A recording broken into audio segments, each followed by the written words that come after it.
good peoples of the internet. I'm not dead, and now I have long flowing hair, which makes me psychic.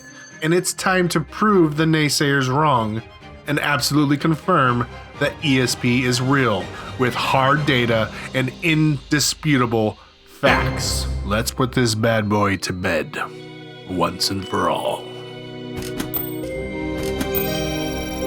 Well, we're probably not going to be doing that, but it's fun to research. It's fun to dream. Don't go taking my dreams away.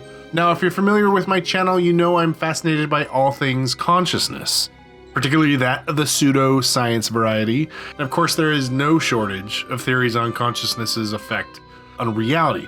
Panpsychism, biocentric universe theory, and today's fantastic topic, ESP, or extrasensory perception. I always have a hard time saying extrasensory. I always feel like I'm some newsy.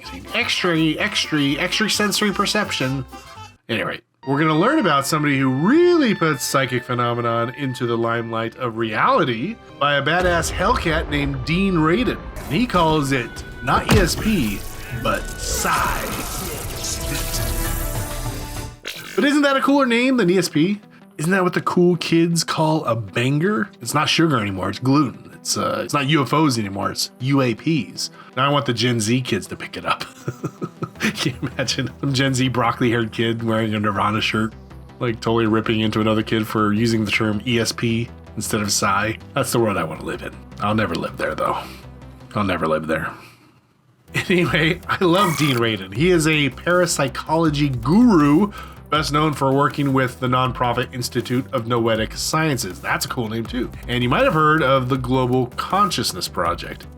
See, for me, Mr. Radin is like the Mad Max of science. He's like surviving this post-apocalyptics of pseudoscience by snapping necks with statistics and data, of course. But he makes a very compelling case for, in scientific terms, something fishy going on between the relationship of reality and consciousness. What's particularly great about Radin is his ability to paint a picture with an ungodly amount of data on ESP or psi over nearly 2 centuries of experimentation. He's like a painter. He's like the Bob Ross of pseudoscience. Okay, that's too lame. Let's go back to him snapping necks.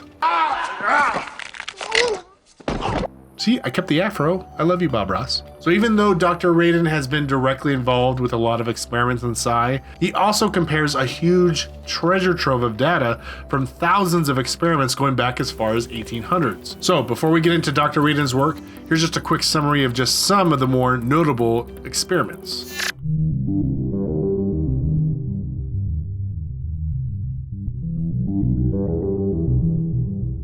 In 1883, Sir William Barrett conducted thought transference tests between distant hypnotized subjects. See, hypnotism was like all the buzz back when they discovered it. They would try to transfer thoughts, recover memories, including like what past lives they had, and then like 400 people said they were Cleopatra, and then another 800 said they were like Alexander the Great, so debunked.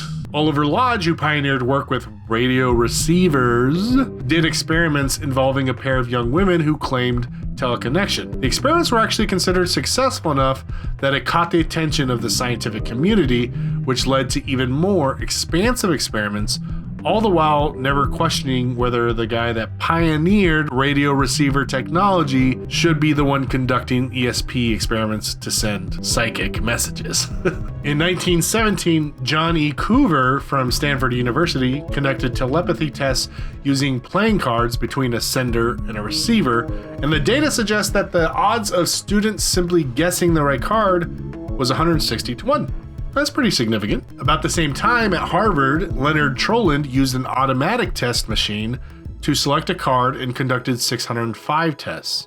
His findings? He concluded that if there were any psychic happenings going on, it was that the students were telepathically avoiding the correct cards by 16 to 1. It's almost like a reverse ESP or just very angsty psychic teenagers. And if you remember that scene from Ghostbusters, it was actually based on a 1920 to 1965 experiment at Duke University by Professor Joseph Banks Rhine.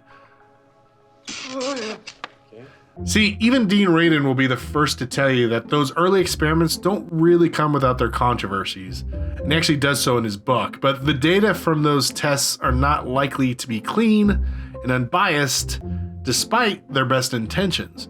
Luckily, more modern experiments in Psi are a little more sophisticated and really focus on reducing human error and or bias as much as possible. Probably one of the more famous ones is the Ganzfeld experiments, where the receiver is placed in a relaxed state, exposed to mild sensory deprivation. You might have seen them using those halved ping pong balls taped over their eyes and white noise pumping in their ears. And then the sender concentrates on transmitting images or impressions to the receiver telepathically.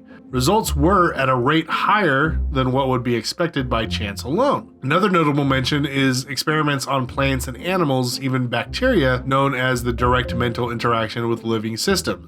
Pretty fun. But the one that always freaked me out was the Global Consciousness Project, in which participants tried to consciously force a random number generator to produce a not so random number pattern. That one I might want to do a video on by itself, but at some point you should Google random number generator and the O.J. Simpson trial. Pretty wild stuff.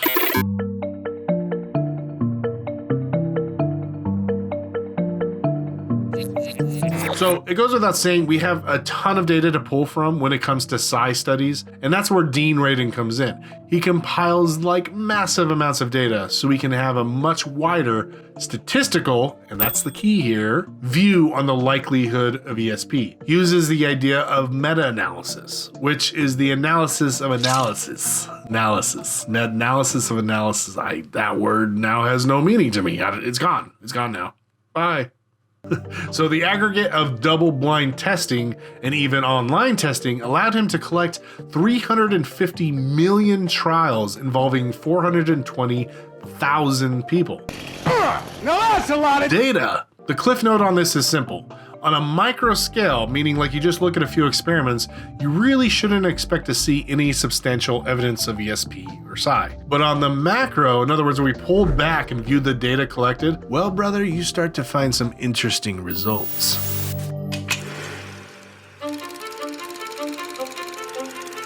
If we're all familiar with the very basic approach in science, that to prove a hypothesis, you need to be able to repeat the phenomenon. So like an apple falls, interesting.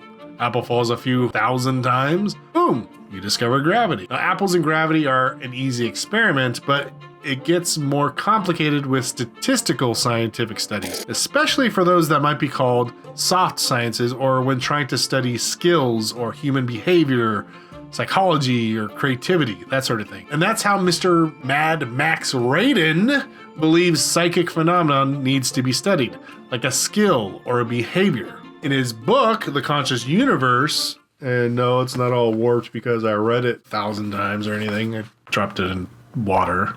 The name of the game is how much above chance do we see the effects of ESP. I'll give you an example. Imagine you decided to flip a coin 10 times.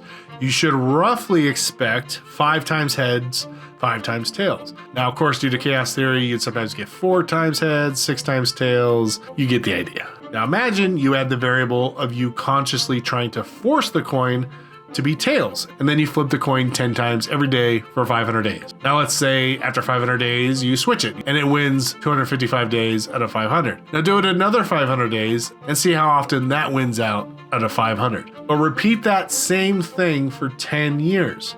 Then what if you did it for 20 years? Well, in theory, if your intention is affecting the coin flipped, even by a tiny percentage, you would need that much data to be able to see the above chance effect. So in this theory, the proof is in the consistency of large data analysis. That's the sort of meta-analysis Dean Radin deals with in his book in regards to ESP or Psi. Take the Otto Ganzfeld experiments as an example. It was a very blind test using a computer instead of a human sender to send images and video clips. They even put the receiver in a steel-walled, soundproof, and electromagnetically shielded room to isolate them. They even went as far as hiring magicians and mentalists People that are skilled at like psychic deception in order to poke holes in the system and protocols to find out how they could cheat it. But nope, no holes are found. But what did they discover? In a total of 354 sessions, there were 122 direct hits, for a 34% hit rate above chance. Now keep in mind, they showed the receivers 80 still pictures and 80 videos. 34% hit rate is pretty significant. And here's where it gets kind of nuts. See, earlier experiments were very similar in their above chance hit rate, somewhere between like 35 to 37% or somewhere in that range. And so Dean Radin compares all of the experiments in aggregate and comes up with a total chance of 45,000 to 1. Hey guys, now this is just the first of 2 parts for this Dean Radin series, but tell me what you guys think so far in the comments below. Are you convinced? Yeah, I'm on the fence too as usual, but the next video might give you a few more of those something fishy is going ons, if you know what I mean. Alright, see you next week, but until then, stay pondering.